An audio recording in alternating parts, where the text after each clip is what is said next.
Pemirsa, malam ini Komisi Pemilihan Umum akan menggelar debat calon presiden dengan tema pembangunan ekonomi dan kesejahteraan sosial. Debat kali ini sedikit berbeda dengan debat sebelumnya karena akan ada porsi interaksi yang lebih banyak bagi masing-masing calon presiden. Dalam debat nanti, mampukah para capres menjawab persoalan bangsa di sektor ekonomi dan kesejahteraan sosial? Kemudian seperti apa idealnya pembangunan kedua bidang itu?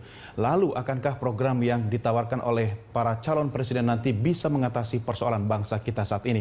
Ya pemirsa, untuk membahas hal ini telah hadir bersama saya di studio FX Muji Sutrisno, budayawan, dan juga I Kadek Dian Sutrisno Arte, seorang ekonom dari Universitas Indonesia. Romo Muji, terima kasih bergabung sama kami. Terima kasih Bung Doni. Pak Kadek, selamat datang di Prime Time. Kalau kita bahas ada soal ekonomi dan soal kesejahteraan sosial, ekonomi dulu nih mungkin ya. Pak Kadek, kalau ekonomi sebenarnya yang harus jadi fokus perhatian capres kita itu, kalau makro ya, yang mana? Nah, gini Mas Doni. Jadi kita harus melihat dulu bagaimana kinerja perekonomian kita sampai saat ini. Nah, satu indikator yang saya bisa gunakan adalah Indonesia mengalami pertumbuhan ekonomi yang impresif walaupun negara-negara di dunia mengalami krisis, terutama negara-negara maju. Nah, itu yang memang dibanggakan oleh pemerintah untuk saat ini. Ini melihat angka pertumbuhan ekonominya? Ya, angka pertumbuhan ekonomi. Nomor 2 setelah China. Tetapi kalau kita lihat indikator yang lain, karena ekonomi itu tidak melulu adalah pertumbuhan ekonomi, tapi kalau lihat indikator lain seperti kesenjangan distribusi pendapatan, indikator indeks Gini itu menunjukkan peningkatan. Artinya, Gini rasio ya? Ya, artinya pertumbuhan ekonomi yang tinggi diikuti juga oleh ketimpangan distribusi pendapatan yang semakin tidak merata. Dan ini artinya bahwa pertumbuhan ekonomi itu tidak dinikmati secara merata. Pertanyaan awam, apakah itu wajar kalau Gini rasio ternyata juga seperti yang Anda katakan tadi? Ya tentunya kalau dilihat dari kinerja, itu tidak wajar. Karena pertumbuhan yang tinggi harus terdistribusi secara merata dan ketimpangan semakin berkurang. Baik itu ketimpangan antar individu, antar daerah maupun antar sektor. Dan itu kenyataannya. Jadi dari kedua calon presiden ini harus memberikan fokus terhadap itu. Karena itu disebabkan atau berimplikasi sangat luas sekali. Pak Kadek, kalau misalnya angka pertumbuhan ekonomi kita cukup membanggakan, tapi itu hanya terfokus atau tersentra pada beberapa wilayah saja. Distribusinya tidak merata. Artinya sejahtera atau belum ini? Kalau dilihat, kalau indikator kesejahteraan sebenarnya itu lebih meluas, Mas. Pertama, pertumbuhan ekonomi dilihat. Yang kedua adalah ketimpangan distribusi pendapatan. Berikutnya ada aspek-aspek sosial lain seperti misalnya pendidikan, kesehatan. Nah itu harus terintegrated kita lihat. Nah, saya hanya menggunakan 2 indikator saja, pertumbuhan ekonomi dan ketimpangan distribusi pendapatan. Itu artinya bahwa semakin timpang itu mengindikasikan bahwa pertumbuhan ini siapa yang tumbuh sebenarnya. Dan itu menjadi fokus. Padahal kita selama ini sudah menerapkan misalnya. Emang siapa yang tumbuh kira-kira? Jangan-jangan cuma capresnya yang tumbuh aja. Jangan dijawab dulu. Tapi saya mau tahu perspektif sejahtera itu menurut Romo Muji seperti apa sebenarnya Romo? Sejahtera tadi sudah disebut. Ekonomis adalah bahwa dia mendapatkan makan yang cukup ya kan. Tapi sejahtera yang lain adalah bagaimana dia sehat. Bagaimana dia juga bisa mengekspresikan dirinya dengan hak-haknya. Ya kan? Tapi yang paling penting sejahtera adalah dia bahagia dengan keluarganya, mendapatkan tempat kerja, pekerjaan, tapi juga mendapatkan pendidikan. Dan itu semua yang sesungguhnya kalau kita lihat dalam persiapan mengenai ekonomi dan capres dan cawapres ini, itu kelihatan sekali. Yang satu makroekonomi, nanti Bung Kadek pasti bisa menjelaskan itu, karena pertumbuhan terus. Ya kan? Yang satu adalah dari realitas yang ada.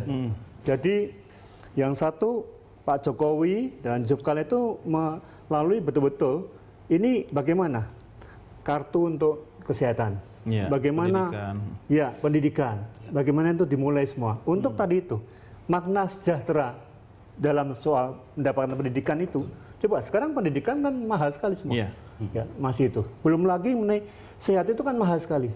Nah pola itu mesti masuk sana ya kan. Tapi Romo, kan Indonesia katanya masuk dalam negara yang orang-orangnya paling bahagia di dunia. Nah, sekarang bahagia dari mana nih? Persis. Jadi semua survei itu harus dilihat dalam secara kritis. Ukurannya apa? Yang disurvei itu menjawab apa adanya, objektif, atau menurut apa ukuran-ukuran dan pertanyaan dimasukkan. Lalu yang kedua, sebenarnya kalau mau survei betul, yang paling bagus adalah kualitatif dan kuantitatif.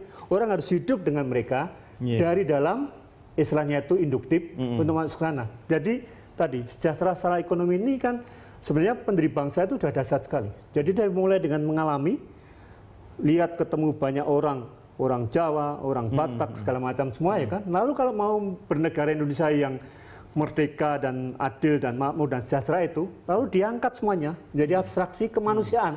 Lalu dirumuskan adil dan beradab.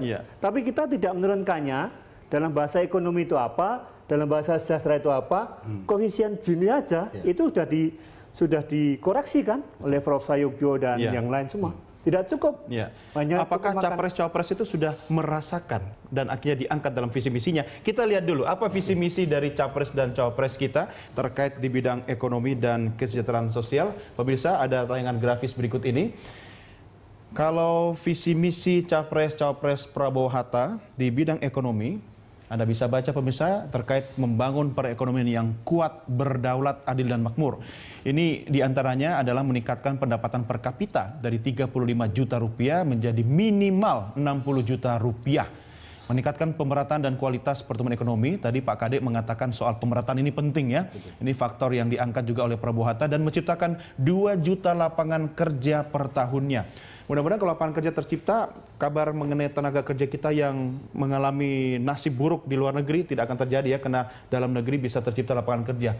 Kemudian kita lihat yang berikutnya, membangun perekonomian yang kuat, berdaulat dan adil makmur. Ini yang kedua adalah membangun industri pengolahan untuk menguasai nilai tambah, membangun dan mengembangkan industri nasional dan menjaga stabilitas sektor keuangan.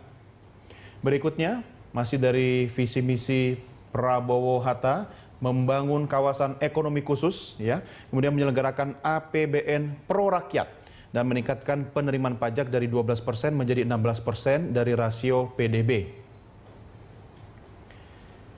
Selanjutnya pemirsa, memperbaiki daya saing untuk menghadapi MEA, menjadikan Indonesia sebagai pusat perkembangan perbankan atau keuangan syariah. Kemudian yang kedua adalah melaksanakan ekonomi kerakyatan. Apa itu ekonomi kerakyatan? Beberapa cara yang akan diusung oleh Prabowo Hatta, diantaranya adalah meningkatkan alokasi anggaran untuk pembangunan sektor pertanian, mendirikan bank tani, melindungi dan memodernisasi pasar tradisional. Yang berikutnya adalah membangun kawasan ekonomi khusus. Ya, ini tadi sudah ya. Kita next lagi. Nah, bagaimana dari pasangan capres-capres Jokowi Yusuf Kala? Yang pertama adalah berdikari di bidang ekonomi. Bagaimana caranya? Yaitu membangun kedaulatan pangan berbasis agribisnis kerakyatan, membangun daulat energi berbasis kepentingan nasional, kemudian membangun pemberdayaan buruh. Selanjutnya, apa yang akan dilakukan oleh Jokowi JK yaitu, ini jangan-jangan grafisnya sudah koalisi nih. Tadi harusnya Jokowi JK terus nih. Lompat ke Prabowo Hatta nih. Mudah-mudahan bukan, ini kena salah pencet aja, bukan kena menandakan orientasi pilihan capresnya mana. Iya. Oke, saya akan bacakan terkait dengan visi misi Jokowi JK tadi sampai ke pemberdayaan buruh, kemudian ada juga membangun penguatan sektor keuangan berbasis nasional. Oke, kemudian penguatan investasi sumber domestik, pemirsa, saya punya catatannya, dan membangun penguatan kapasitas fiskal negara, penguatan infrastruktur, ya ini penting, membangun ekonomi maritim. Nah, ini karena Indonesia kan negara maritim, membangun penguatan sektor kehutanan, kemudian membangun tata ruang dan lingkungan berkelanjutan, membangun perimbangan pembangunan kawasan, mungkin agar tidak ada ketimpangan antara kawasan barat dan timur, kemudian meningkatkan kapasitas perdagangan nasional dan mengembangkan industri manufaktur. Pak Kadek, komentar Anda dulu terkait visi misi capres-capres kita ini. Oke, saya mulai saja dari visi misinya Pak Prabowo Hatta. Ya. Yang pertama itu adalah untuk meningkatkan pendapatan per kapita masyarakat dari 35 juta menjadi 65 juta. Ya, 60 juta. Nah, memang banyak lembaga yang memprediksikan bahwa tahun 2030 Indonesia akan menjadi negara maju dengan income per kapita termasuk kategori negara maju. Dan tapi kalau kita lihat dari perkembangan struktur perekonomian kita, itu tidak mengalami perubahan. Itu dari tahun 80 sampai sekarang, Indonesia itu termasuk kategori negara lower middle income countries. Jadi kita Kategori menghadapi itu yang trap. menentukan siapa?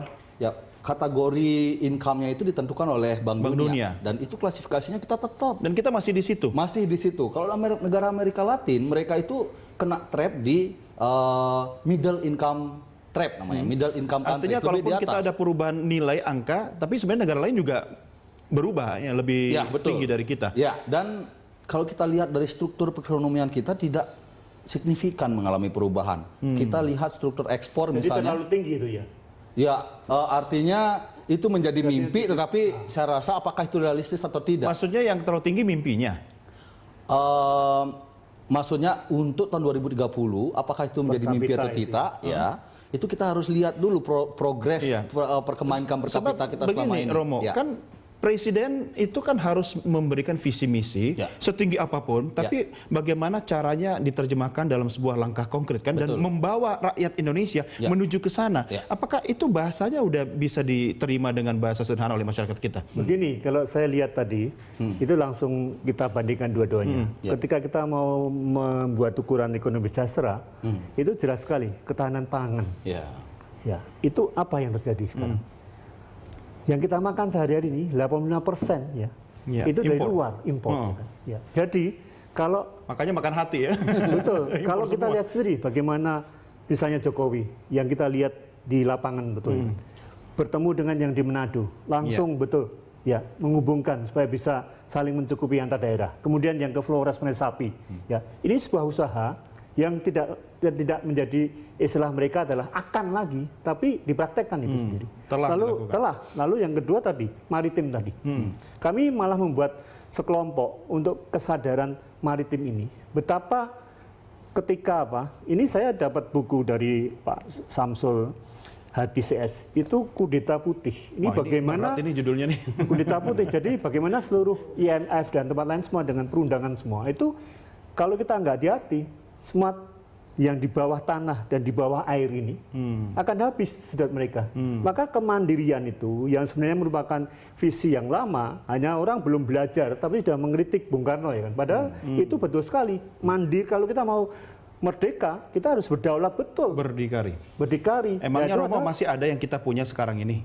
Nah, itulah. Oke, kita break dulu. Kami akan segera kembali sesaat lagi. Tetap bersama kami.